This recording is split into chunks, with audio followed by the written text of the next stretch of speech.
to Beach-onomics. Yeah, that's right.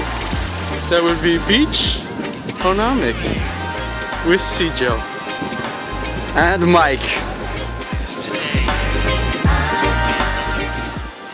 Alright, so today I'm going to teach you the principle of profit maximization.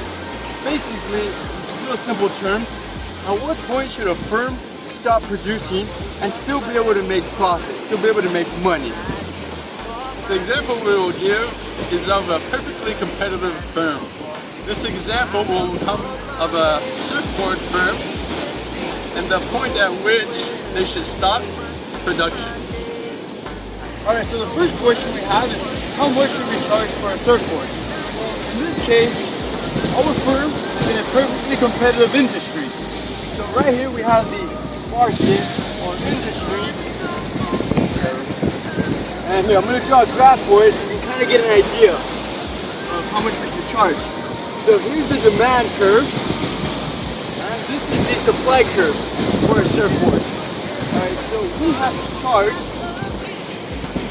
at the price equilibrium, which is right there. We can't charge more because then we won't sell any. People just buy the ones that are cheaper. If we sell it for less, that just won't make sense, because if the market is willing to pay this price, why not sell it at this price? So this is where you get the price of how much we should charge for our surfboards. This next graph we're going to show is point at equilibrium for our surfboard. Price of $500. This next graph we're going to draw is the firm demand and supply curve.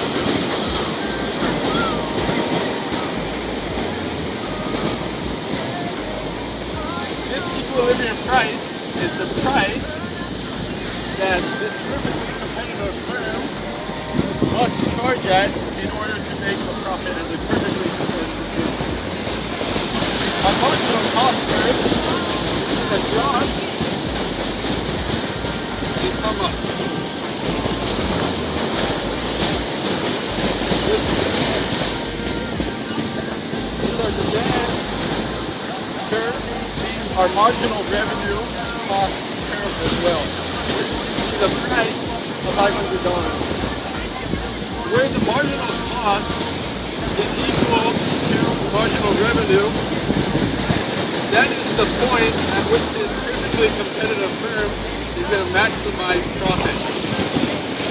When it comes to the cost of this company, we have our average cost curve, which is going to drop and then rise continually.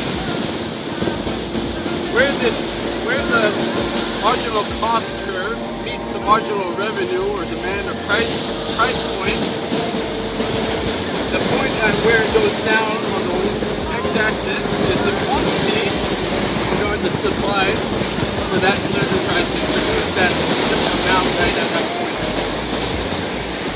And then the cost, where the bottom of the average cost curve is, this is going to be the amount of profit that is made in our surfboard firm.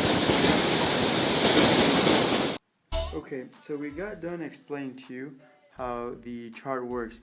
Now we're going to go ahead and give you the actual chart of what it looks like of this surfboarding firm, which happens to be the Mike C Surfboards. Okay, so right here at $500, we had decided this is how much we're going to charge in a perfectly competitive industry. We charge $500 for our surfboards. Well, we want to now look to see our marginal cost. Our marginal cost happens to be this curve. It doesn't look as pretty as the other typical curves because this is an actual curve of a real firm. So we're going to go ahead and I'll highlight this one, and you can see that is the marginal cost. Okay, so we have here the marginal revenue, which is this line. It'll always be a straight line in a perfectly competitive industry or firm. And like I said, we have our marginal cost, which is this line. So you see, at one surfboard it will cost this much. When producing two surfboards, it will cost this much. And our goal is to see is where does marginal revenue connect with marginal cost. So we see here they connect right here at that point. Well, I don't know of too many industries that are going to create 5.5 surfboards. So we'll go to the next round number right below it.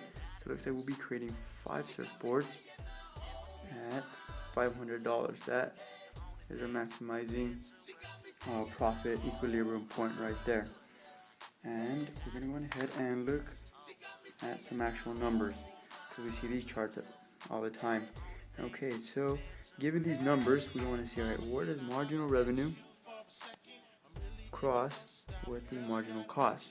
So just remember, marginal revenue, it has to equal or be less than marginal cost to reach our maximizing profit point. So we see here, okay, marginal revenue for each surfboard we create, it's only going to be $500 more.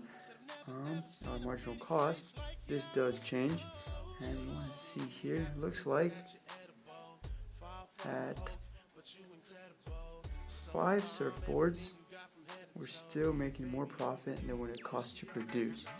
So this firm, the Mike C Surfboards, are going to produce 5 boards, and still charge $500 for each one, have a marginal revenue of $500 and have the marginal cost of $400.